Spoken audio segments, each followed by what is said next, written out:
সেই ঘরটা হচ্ছে মহান আল্লাহ তাআলার ঘর, ইবাদতের স্থান মসজিদ।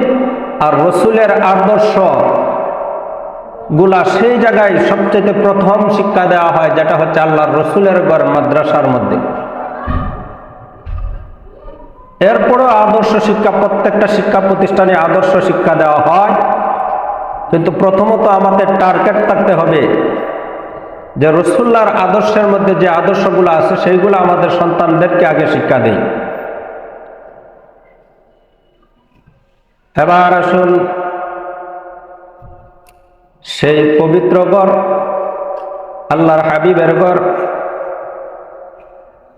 মাদ্রাসার মধ্যে শিক্ষা গ্রহণ করানো হলে, যদিও দুনিয়ার শিক্ষাতে আপনার শিক্ষার আপনার সন্তান সেই শিক্ষা গ্রহণ করার পরেও দুনিয়ার মানুষের কাছে, সমাজের মানুষের কাছে যদিও অবহেলিত হয়, বুঝতে হবে কিন্তু সেই ঘরের মধ্যে যখন একটা আল্লাহর বান্দা শিক্ষা গ্রহণ করে শিক্ষিত হয়, পৃথিবীর মানুষগুলা যদি ওই সন্তানকে, ওই আল্লাহর বান্দাকে যদিও ইজ্জত দিতে শিখে না,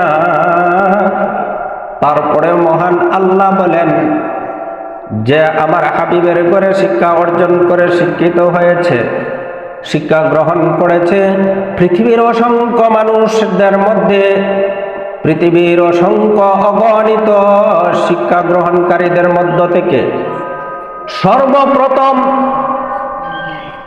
আমি এক নম্বরে আমার কাছে প্রিয় বান্দা হিসেবে ওই বান্দাগুলাকে আমি গ্রহণ করি যারা আমার হাবিবের ঘরের মেহমান ছিল।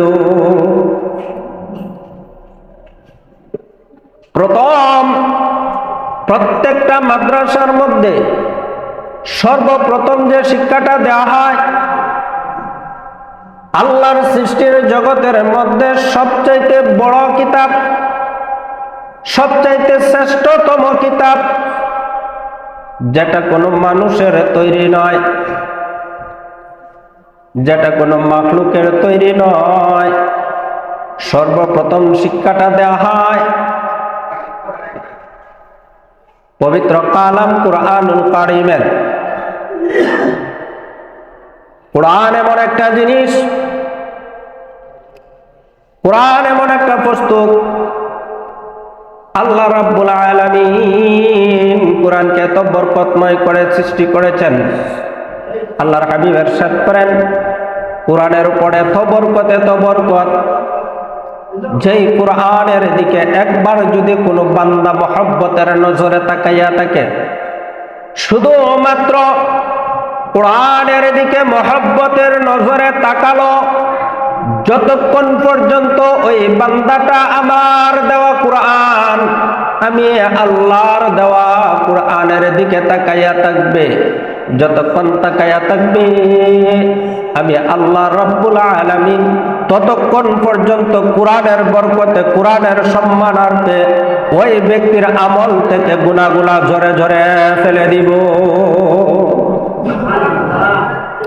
যতক্ষণ পর্যন্ত কুরআনের দিকে তাকায়া থাকবে ততক্ষণ পর্যন্ত ওই বান্দার আমল থেকে আল্লাহ তাআলা গুনাহগুলা এক এক করে মুছে ফেলবে। পড়ার বিষয় পড়ে যতক্ষণ সে মহব্বত নিয়ে কুরআনের দিকে তাকায় থাকবে। এবার আল্লাহ রাসূল বলেন, এটা শুধু তাকানোর বেলায়, সগীরা গুনাহগুলা আল্লাহ মাফ করবেন। এবার শুন, আমার আল্লাহর পক্ষ থেকে যে কিতাব কুরআন নাজিল করা হয়েছে, আল্লাহর হাবিব ডাক দিয়া বলে, আমার সাহাবীরা রে, এই পুস্তক পৃথিবীর অন্য পুস্তকের মতো নয়, এই কুরআন এই পৃথিবীর অন্য কিতাবের মতো নয়। এটা এমন একটা কুরআন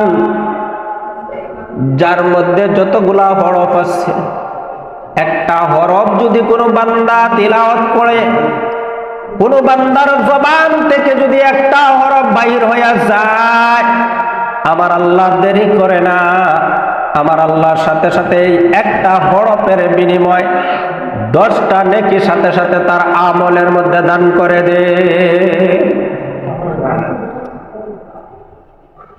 শুধু তাই না, 10টা নেকি যে বান্দা তেলাওয়াত করলো তার আমলের মধ্যে দিল। আপনার আমার দরদি উম্মতের কান্ডারে নবীর ডাক দিয়া বলে, সাহাবীরা রে, ওই কোরআন যিনি তেলাওয়াত করবে তার আমলের মধ্যে 10টা নেকি একটা হরফে। আল্লাহ বলেন, এখানে ঘোষণা শেষ করি না, যেই ব্যক্তিটা কোরআনকে তেলাওয়াত করলো তার আমলে 10টা নেকি দান করা হবে। কিন্তু আশেপাশে যদি কোনো ব্যক্তি দাঁড়াইয়া থাকে, বসে থাকে, রাস্তা দিয়ে হাইটা চলে যাইতেছে, কিন্তু ওই ব্যক্তির কানের কাছে যদি ওই ব্যক্তির ওই বান্দার তেলাওয়াতের আওয়াজ পৌঁছে যায়, যে বান্দা তেলাওয়াত করতেছে, কোরআন তেলাওয়াত করতেছে, পাশে দিয়া আরেক বান্দা হাইটা যাইতেছে, শুধুমাত্র সেই কোরআনের আওয়াজটা তার কানের কাছে পৌঁছালো, আর ওই বান্দা স্পষ্ট বুঝতে পারলো যে কোরআন তেলাওয়াত করতেছে, যে তেলাওয়াতকারী তার যতটুকু সওয়াবের অধিকারী হবে, আর যে হেঁটে হেঁটে যাইতেছে বা বসে আছে পাশে, সে যে কোরআনের তেলাওয়াতটা শুনলো, সম পরিমাণ নেকি তার আমলে দান করা হবে। ওই যে সম পরিমাণ নেকি আল্লাহ তাআলা ওই বান্দার আমলের মধ্যে, যিনি শুনলো তার আমলের মধ্যে আল্লাহ দান করবে।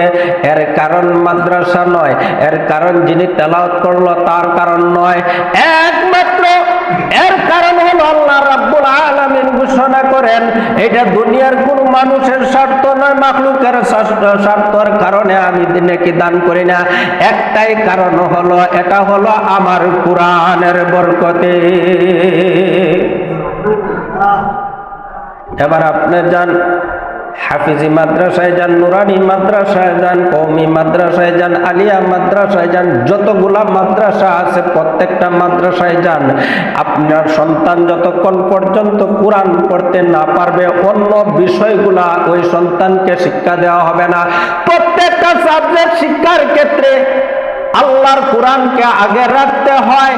যদি কোরআন আপনি বিশুদ্ধভাবে তেলাওয়াত করতে পারেন, অন্য সাবজেক্টগুলো আপনার জন্য, ওই সন্তানের জন্য সহজ হয়ে যায়। এই জন্য কোরআনের প্রতি আগে নজর দিতে হবে। আর আল্লাহর হাবিব ইরশাদ করেন, খায়রুকুম মান তাআল্লামাল কুরআনা ওয়া আল্লামা। কোরআন এমন একটা জিনিস, যেই ব্যক্তি জানি ওই কোরআনকে শিক্ষা গ্রহণ করলো।